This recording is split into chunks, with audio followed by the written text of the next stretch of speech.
اسماعیلی تاریخ میں خوش آمدید۔ اسماعیل تاریخ کے کچھ ہیروز کا ذکر کرتے ہیں۔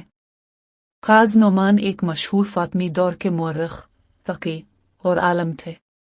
وہ فاطمی خلافت کے اہم ترین علمی شخصیات میں سے ایک تھے۔ قاضی نعمان کا پورا نام ابو حنیفہ النعمان بن محمد بن منصور بن احمد بن ہون التمیمی تھا۔ وہ 10 صدی عیسوی میں فاطمی خلافت کے دور میں مصر میں رہے اور اپنی علمی خدمات کے لیے مشہور ہوئے۔ قاضی نعمان اسماعیلی تھے۔ وہ فاطمی خلافت کے ایک وفادار عالم اور فقیہ تھے، اور انہوں نے اسماعیلی فقہ اور عقائد کو فروغ دینے میں اہم کردار ادا کیا۔ فاطمی خلافت ایک اسماعیلی شیعہ حکومت تھی، اور قاضی نعمان نے اس حکومت کے تحت اہم علمی اور قانونی خدمات انجام دیں۔ قاضی نعمان کا کردار۔ فقہ اور قاضی نعمان فاطمی خلافت کے تحت قاضی القضاء چیف جسٹس کے عہدے پر فائز رہے۔ انہوں نے اسماعیلی فقہ کے اصولوں کو مرتب کیا اور فاطمی حکومت کے قانونی نظام کو منظم کیا۔ مورخ قاضی نعمان نے فاطمی خلافت کی تاریخ پر متعدد کتابیں لکھیں۔ ان کی مشہور کتاب افتتاح دعویٰ فاطمی دعوت اسماعیلی دعوت کی تاریخ پر ایک اہم ماخذ ہے۔ مصنف انہوں نے اسماعیلی عقائد، فقہ اور تاریخ پر متعدد کتابیں لکھی، جو آج بھی اسماعیلی مطالعات میں اہم ہیں۔ قاضی نعمان کی اہم کتابیں: دعم الاسلام، یہ کتاب اسماعیلی فقہ پر ایک اہم کام ہے، جس میں اسماعیلی قانون کے اصولوں کو تفصیل سے بیان کیا گیا ہے۔ افتتاح دعویٰ، یہ کتاب فاطمی دعوت کی تاریخ پر مبنی ہے، جس میں اسماعیلی دعوت کے آغاز اور فاطمی خلافت کے قیام کی تفصیلات ہیں۔ خلاصہ: قاضی نعمان ایک اسماعیلی عالم، فقیہ اور مورخ تھے۔ انہوں نے فاطمی خلافت کے تحت اہم علمی اور قانونی خدمات انجام دیں۔ ان کی کتابیں اسماعیلی فقہ، تاریخ اور عقائد پر اہم ماخذ ہیں۔ قرون وسطی کی اسماعیلی تاریخ پر جب بھی مورخین اور ادیبوں نے قلم اٹھایا ہے تو ان کی تحریر میں تاریخی حقائق کم اور رومانوی داستانوں کا عنصر غالب نظر آتا ہے۔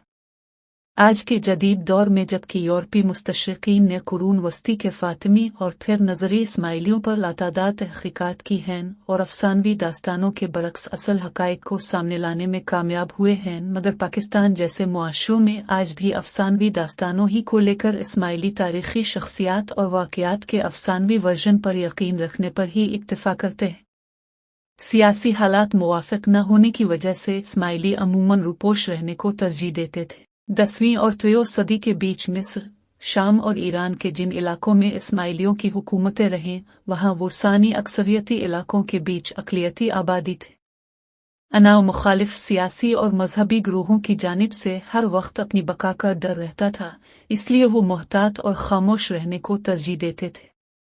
چنانچہ مخالفین کی طرف سے ان کے خلاف پروپیگنڈا پر مبنی افسانوی بے بنیاد کہانیاں گھڑ لی گئی۔ ایران کے الموت میں 1273 میں ہلاکو خان کے ہاتھوں آخری اسماعیلی ریاست کے خاتمے کے بعد اسماعیلی مزید پردے میں چلے گئے اور انہیں اپنے خلاف پھیلائے گئے پروپیگنڈا کا مقابلہ کرنے کا موقع نہ ملا، اور ان سے متعلق پھیلائے گئے قصے کہانیاں ہر ساوے غلط تھے۔ جب آپ اسماعیلی کتابوں تاریخ کچھا اور کے رہی ہے، کیونکہ اسماعیلی اماموں نے دنیا میں ہمیشہ امن و امان پر زور دیا، کیوں دنیا کے انسان سکون سے رہ ترقی کر سکے، مگر اسماعیلی کو ہر دور میں تزل کیا اور خاموشی سے دنیا زندہ رہنے لگے۔ اسماعیلی امام صرف اسماعیلیوں کے نہیں بلکہ پورے انسانوں کے امام ہوتے ہیں، کیونکہ محمد کی ال ہیں، نواسے رسول ہیں، اہل بیت ہیں، رسول پاک کا گھرانہ کبھی دنیا میں جنگ نہیں چاہتے۔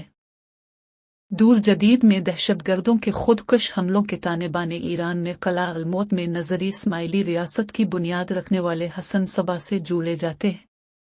کہتے ہیں خودکش حملے وہاں سے شروع ہوئے۔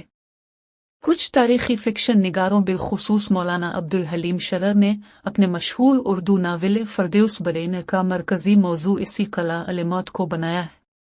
اسی طرح مشہور اطالوی سیاح مارکو پولو نے سب زیادہ اسماعیلیوں کے خلاف جھوٹے پر پوکنڈے کیے ہیں، کیونکہ مارکو پولو اسماعیلیوں کے مخالف تھے۔ اس نے اسماعیلی ریاست اور فدائین کو سب سے زیادہ بدنام کیا ہے، حالانکہ مارکو پولو جس وقت ان علاقوں سے گزرے تھے تب تک وہاں اسماعیلی ریاست کا خاتمہ ہوئے کئی برس گزر چکے تھے۔